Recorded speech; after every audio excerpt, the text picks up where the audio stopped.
In zombies, there's typically only one way to enter a new area, and that is by buying doors. You have to spend points to get doors open, no ifs, ands, or buts. Now, if you're like me and you've played the mode for a while, you've always had this fantasy.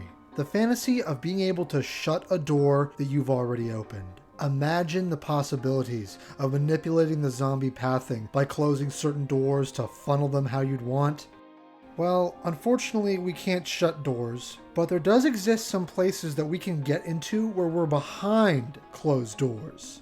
The first one is a pretty common one, by using the turbine to get out of the spawn room. By doing this, you completely avoid having to buy the first door. And if you're slick, you can even leave some zombies still stuck in the spawn room, or vice versa. It's kind of funny to be able to shoot zombies that are behind a door you need to buy. But in a normal game on Transit, once the player needs to get a new turbine, they just buy the door. But like how we exited, we can come right back in, even after opening the entire map. The Transit power doors are the most notable about skipping buyable areas. But there exists one that I'm positive not many know of.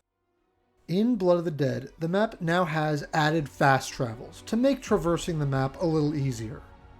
Well, one exists in the cafeteria and leads back to the tunnels at spawn. If the player makes their way to the prison, but doesn't open either the door to the cafeteria or the stairways, they can go back to spawn, take the fast travel, and appear in the cafeteria with the doors closed. This is one of the only fast travels I know of where you can go to an area you haven't bought yet, which in no other map could you do that to my knowledge.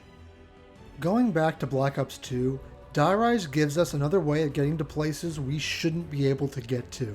If the player stays in the first building and builds the trample steam, they can fling themselves to the power building and actually land not just in the floor before the roof, but even in Dead Man's Corner, forever stuck behind this single closed door.